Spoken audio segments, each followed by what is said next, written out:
Cuando a los pocos días entró Jesús en Cafarnaúm, se supo que estaba en casa.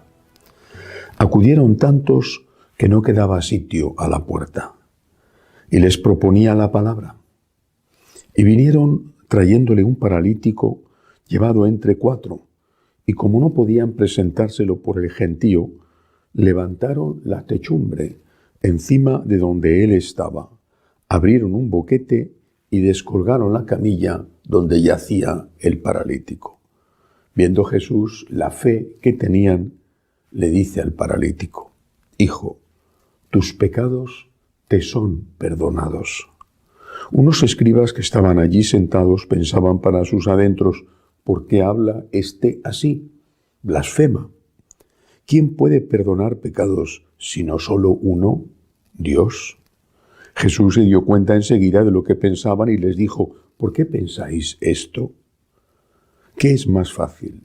¿Decirle al paralítico: tus pecados quedan perdonados? ¿O decirle: levántate, coge la camilla y echa a andar?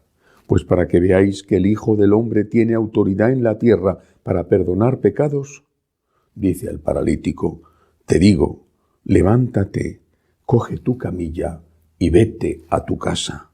Se levantó, cogió inmediatamente la camilla y salió a la vista de todos. Se quedaron atónitos y daba gloria a Dios diciendo: nunca hemos visto una cosa igual. Palabra del Señor. Gloria a ti, Señor Jesús. Este milagro extraordinario, que además había sido precedido por un incidente que podía haber estropeado aquel buen clima que había en aquel momento en torno a Jesús que estaba predicando. Me refiero que tuvieron que romper el techo de la casa. Sería, supongo yo, fácil de romper, de caña, de paja. Tuvieron que romper el techo para meter al paralítico. No sé qué tal le pareció a San Pedro eso, pero Jesús calmó los ánimos enseguida y hizo de aquella ocasión una oportunidad extraordinaria para dar un mensaje. Este milagro nos dice que Jesús es Dios, pero lo dice no solamente por el hecho de que solo Dios puede hacer milagros, sino también por el hecho de que solo Dios puede perdonar pecados. Es lo que le dicen sus habituales, tradicionales críticos y enemigos: solo Dios puede perdonar milagros. Efectivamente, les dijo Jesús, solo Dios puede perdonar pecados, no milagros. Solo Dios puede perdonar pecados, pero es que también solo Dios puede hacer milagros. Y si Él hace milagros, es que está con Él la fuerza de Dios. Si Él hace milagros, es que Dios respalda sus pretensiones.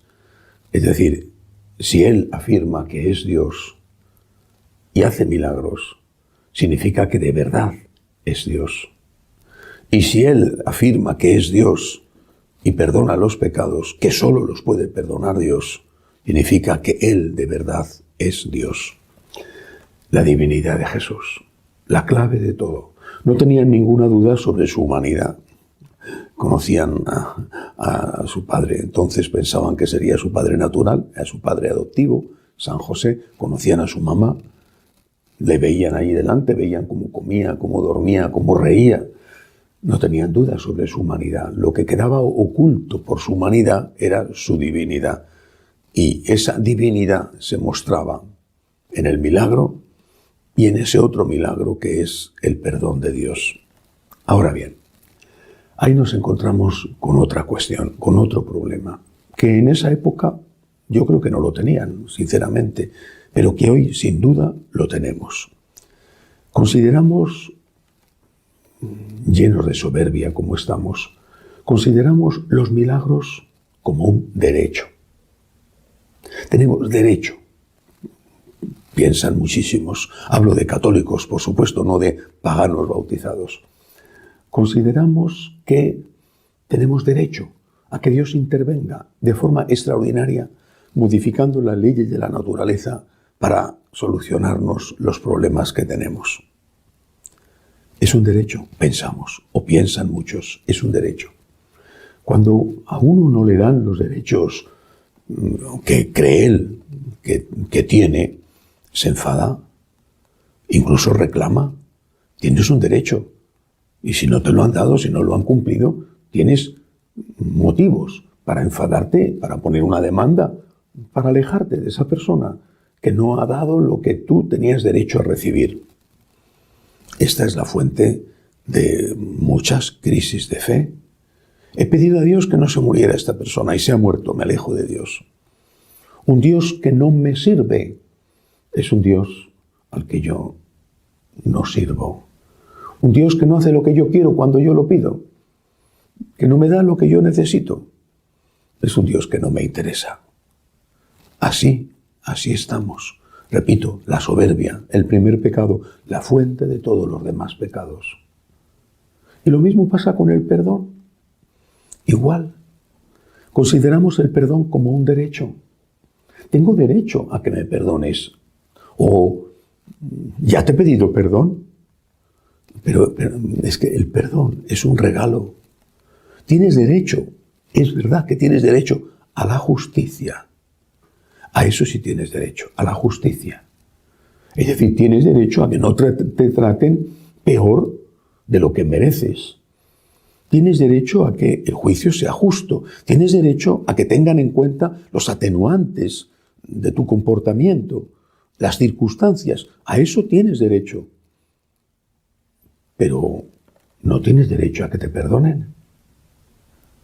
El indulto, que sería el equivalente civil al perdón, no es un derecho, es una gracia que se pide. Si viéramos las cosas desde esta perspectiva, que es la correcta, primero, consideraríamos el perdón de Dios como algo que hay que solicitar con humildad, no como un derecho a exigir, o como algo que automáticamente se obtiene. Porque cuando vamos a confesarnos, y quizá en esta época de pandemia sea mucho más difícil de lo que es ya habitualmente, cuando vamos a confesarnos pensamos que el esfuerzo de confesarnos, la vergüenza que pasamos al decir he hecho esto o aquello mal, eso hace que el perdón sea debido. Dios nos debe el perdón. Y el precio que yo pago para lograr ese perdón es la vergüenza que paso al confesarme. No es cierto. Dios nos debe justicia, pero el perdón es un regalo, es un don. No teníamos derecho a la sangre derramada de Cristo. No lo teníamos. Y es esa sangre derramada la fuente y el origen del perdón de nuestros pecados. ¿Hay alguien de verdad que se hubiera podido poner allí delante de la cruz, o en el camino al Calvario, o cuando estaba siendo flagelado y coronado de espinas en el pretorio, alguien se hubiera podido poner allí delante de Jesús y le hubiera dicho, debes hacer esto porque yo tengo derecho a ello? La mirada triste del Señor hubiera callado sus blasfemas palabras. Yo no tengo derecho al perdón, es un regalo, es algo que suplico, que pido con humildad. Es algo que necesito, sí, pero que suplico y pido. Y por lo tanto es algo que agradezco. El cumplimiento de los derechos no genera agradecimiento. Recibir favores, sí. Y cuanto más grande es el favor, pues más grande tiene que ser la gratitud. El favor de recibir el perdón de Dios, es decir, el favor de recibir la sangre derramada de Cristo, el favor de que Cristo haya muerto en la cruz en medio de unos dolores que ni nos imaginamos, ese favor solo podemos devolverlo mínimamente con una vida entregada a Él. No tengo derecho al milagro, puedo pedirlo, incluso a veces debo pedirlo, para mí o para los míos. Señor, ayúdame. Te necesito, ayúdame, Señor, ayúdame. Y si no me lo da, de todas las formas, gracias, Señor, porque ya me has dado tanto. Y puedo y debo pedir perdón. Señor, perdóname, soy un pecador.